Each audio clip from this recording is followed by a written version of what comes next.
Hi friends, இன்றைக்கி ரொம்ப வேகமாக எழுந்திரிச்சாச்சு ஃப்ரெண்ட்ஸ். இன்றைக்கி நம்ம வீட்டில் பார்த்திங்கன்னா தக்காளி சட்னி, தேங்காய் சட்னி, இட்லி இதுதான் ஃப்ரெண்ட்ஸ்.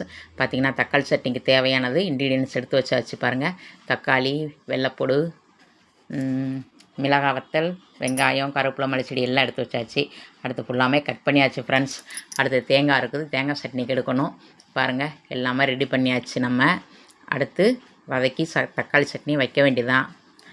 பார்த்திங்கன்னா எல்லாமே கட் பண்ணி வச்சாச்சு. சூப்பராக இருக்கும் பாருங்கள். வதங்கிட்டு இருக்குது தக்காளி, நல்லா போட்டு வதக்கியாச்சு ஃப்ரெண்ட்ஸ்.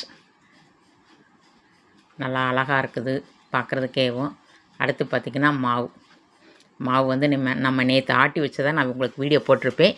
இன்றைக்கி பாருங்கள் அதே மாதிரி தான். காலையில் நல்லா மாவு புஷ்ஷுன்னு பொங்கி வந்திருக்குது.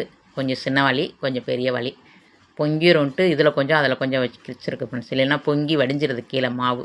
பாருங்களேன் இட்லி எப்படி வந்திருக்குன்னு பாருங்கள். பஞ்சு போல் வந்திருக்கு. சூப்பராக இருக்குது. அப்படியே ஆவி பறக்குது ஃப்ரெண்ட்ஸ். பார்த்திங்களா, நல்லா அழகாக இருக்குது. சாப்பிடணும் போல் இருக்குது. இட்லியேவும் சூப்பராக இருக்குது பாருங்கள். அவ்வளோ ஒரு சூப்பராக இருக்கும். அடுத்து பார்த்திங்கன்னா சட்னி ரெடி பண்ணியாச்சு. தக்காளி சட்னி அரைச்சி தாளித்து ஊற்றியாச்சு. தேங்காய் சட்னி வச்சு தாளித்து ஊற்றியாச்சு. பாப்பா கிளம்பிகிட்ருக்கா. அவளுக்கு தான் ஃபஸ்ட்டு 2 இட்லி சாப்பிட்டு இந்த பார்த்திங்களா எடுத்து வச்சிட்ருக்கேன். அவளுக்கு தான் சாப்பிட்டு இப்போ கிளம்பிடுவா. சூப்பராக இருக்குது சட்னி, தக்காளி சட்னி ஃப்ரெண்ட்ஸ். அடுத்து நெக்ஸ்ட்டு தேங்காய் சட்னி வந்து கம்மியாக தான் சாப்பிடுவாங்க பாப்பா. அதனால் அவளுக்கு தேங்காய் சட்னி லைட்டாக கொஞ்சோண்டு தான் ஊற்று. சாப்பிட மாட்டாங்க பிள்ளைங்க ரெண்டுமேவும்.